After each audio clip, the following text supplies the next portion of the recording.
Qualification 10 পাছ ঠিক আছে। আৰু ইয়াতে আপোনালোকে য়োগা ইনষ্ট্ৰাক্টৰ হ'ব পাৰিব, বা ধৰি লওক নাৰ্ছৰ কাৰণেও পষ্ট আছে, ফাৰ্মাচিষ্টৰ কাৰণেও পষ্ট আছে, তো এছিষ্টেণ্টো হ'ব পাৰিব ঠিক আছে। নকৈ ফুল ভিডিঅ' আপোনালোকক দি দিম ঠিক আছে, সম্পূৰ্ণ সাৰাংশখিনি। Let's start the video'.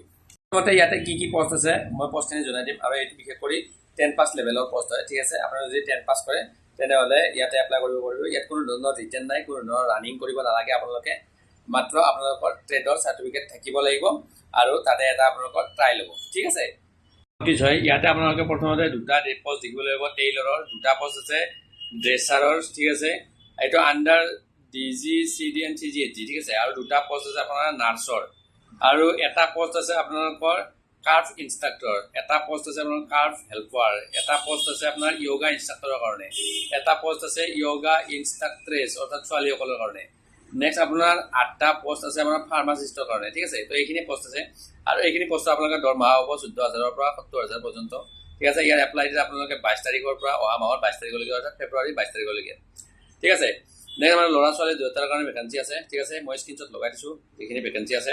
আৰু নেক্সট আপোনালোকৰ ইয়াতে আপোনালোকৰ বয়সটো কৈ দিছোঁ যাবা, বয়সটো আপোনালোকে 18 বছৰৰ পৰা 40 বছৰলৈকে কিহৰ আপোনালোকে যদিহে টেইলৰ বা ড্ৰেছাৰৰ কাৰণে আপোনালোকে এপ্লাই কৰে, আৰু 21 বছৰৰ পৰা 40 বছৰ পৰ্যন্ত বাকী আদাৰ পষ্টখিনিৰ কাৰণে ঠিক আছে। আৰু এইটো গণনা কৰিব 1/1/2026লৈকে। বাকী ST OBC কাৰণে আছে, STP আৰু STHৰ কাৰণে 5 বছৰ, ST OBC আৰু MOBCৰ কাৰণে 3 বছৰ এক্সট্ৰা আছে ঠিক আছে। নেক্সট আপোনালোকৰ ইয়াতে কোৱালিফিকেশ্যন বিচাৰিছে আপোনালোকৰ 10 পাছ যিকোনো অৰ্গেনাইজেশ্যনৰ পৰা হ'লে হ'ল ঠিক আছে। আৰু বাকী স্কিল ট্ৰেড আপোনালোকৰ চাৰ্টিফিকেট থাকিব লাগিব ঠিক আছে। আৰু নাৰ্ছিংসকলৰ কাৰণে GNM চাৰ্টিফিকেট থাকিব লাগিব ঠিক আছে। ড্ৰেছাৰৰ কাৰণে আপোনালোকৰ 2 বছৰৰ এক্সপিৰিয়েঞ্চ চাৰ্টিফিকেট থাকিব লাগিব। আৰু নেক্সট আপোনালোকৰ কাৰ্ভ ইনষ্ট্ৰাক্টৰৰ কাৰণে আপোনালোকৰ ট্ৰেইনিং কৰা মানে চাৰ্টিফিকেট থাকিব লাগিব ঠিক আছে। আৰু হেল্পাৰৰ কাৰণে আপোনালোকে 10 পাছ হ'ব লাগিব ঠিক আছে, 1 মান্থ চাৰ্টিফিকেট লাগিব।